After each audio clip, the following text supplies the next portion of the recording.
कक्षा 12वीं की मैं रंगी कुमारी कक्षा 12वीं की छात्रा हूँ और आज मैं इस गणतंत्र दिवस के शुभ अवसर पर आप सभी के बीच में एक राष्ट्रीय हित भाषण देने जा रही हूँ।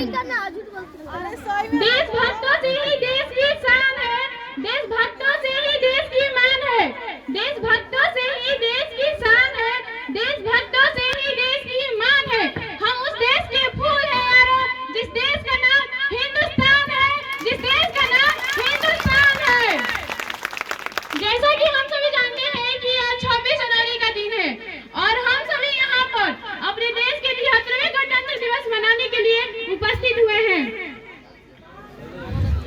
15 अगस्त 1947 ईस्वी को हमारा देश ब्रिटिश शासन से आजाद हुआ था, लेकिन हमें पूरी तरह से स्वतंत्रता नहीं मिली थी।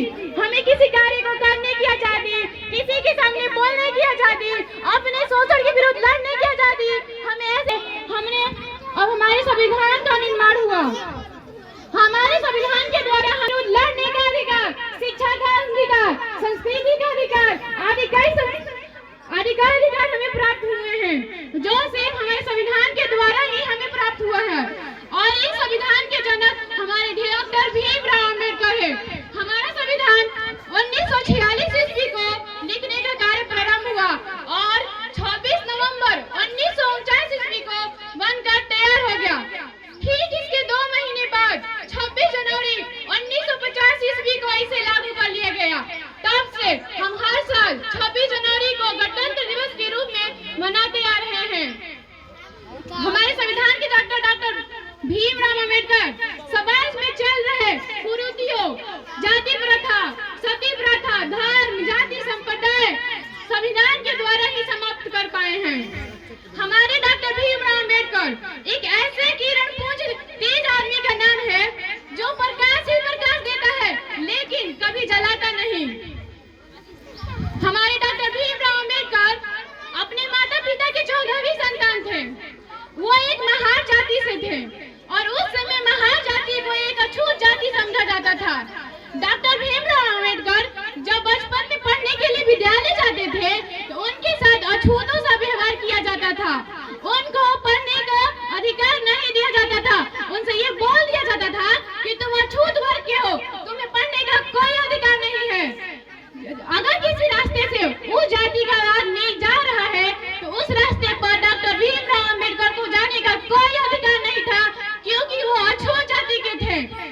अम्बेडकर जी ने बचपन से ही अछूत होने की पीड़ा को भोगा था, इसलिए वो एक ऐसे संविधान का निर्माण करना चाहते थे जो धर्मनिरपेक्ष राज्य और सबको समान अधिकार प्राप्त हो, कहीं भी ऊंच नीच की भावना हमारे देश में ना हो। डॉक्टर भीमराव अम्बेडकर के पास कुल 32 डिग्रियां थी, इसलिए उन्हें भारत के बहुत ही पढ़े लिखे इंसान का दर्जा प्राप्त है। हमारे तिरंगे झंडे में अशोक चक्र लगाने वाले हमारे डॉक्टर भीमराव अम्बेडकर थे।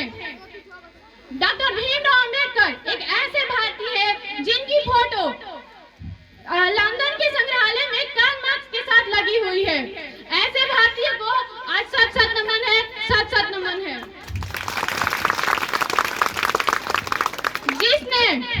जिसने आजाद हिंद फौज बनाया, जिसने नागालैंड में तिरंगा लहराया, जिसने अपने भारत का मान बढ़ाया, वो थे बोस।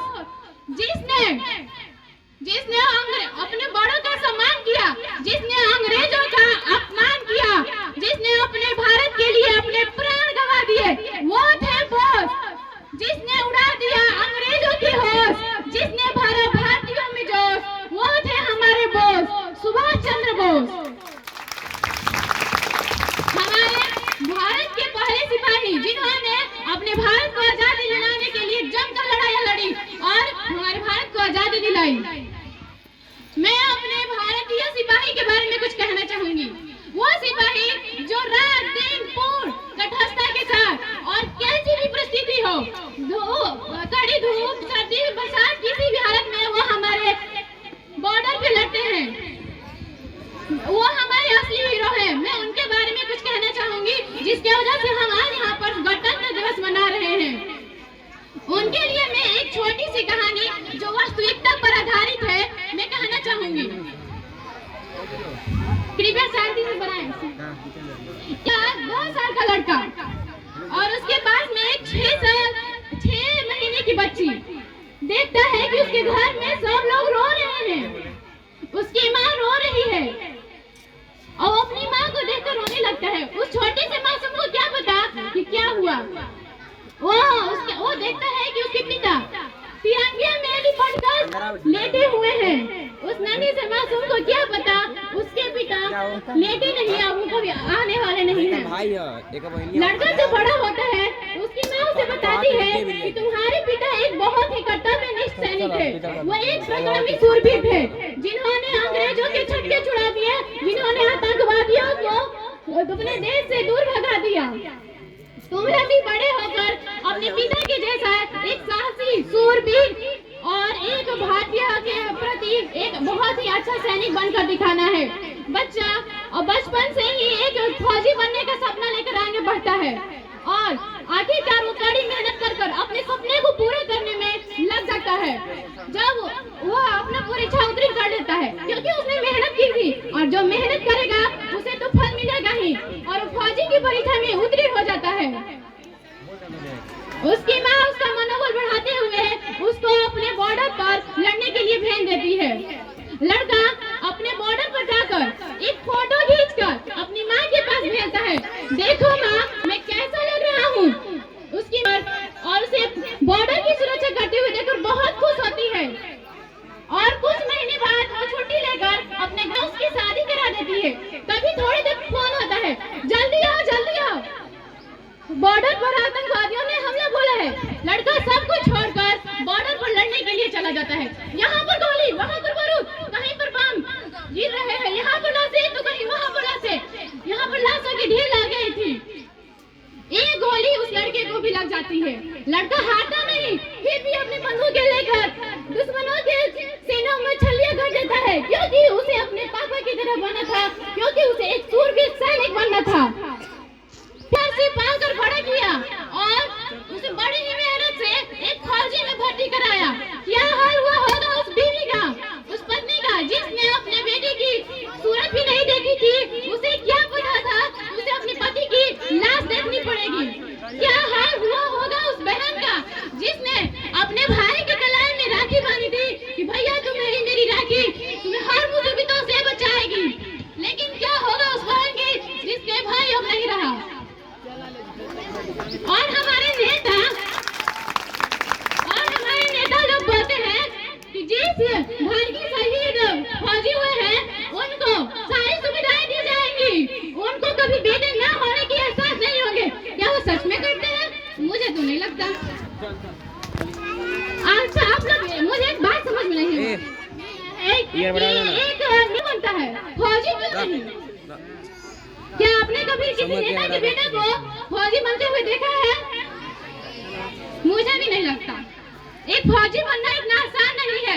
देश की रक्षा करना किसी की बस की बात नहीं है। रात दिन पूर्ण सर्दी गर्मी बरसात किसी भी हाल में उसे अपने भारत माता की सीमा पर डटा रहना पड़ता है, डटा रहना पड़ता है। जब गर्मियों के दिन में हम पंखों से हटते नहीं, बाहर जाने से डरते हैं कि कहीं धूप न लग जाए, और हमारे भारतीय सैनिक उसी कड़ी धूप में सीमा पर भारत माँ की रक्षा करते हैं। और सर्दियों के दिन में हम अपने कंबल से बाहर नहीं निकलते, और वो हमारे भारतीय सैनिक आधे बर्फ में जकड़े हुए भारत माँ की रक्षा करते हैं, भारत माँ की रक्षा करते हैं।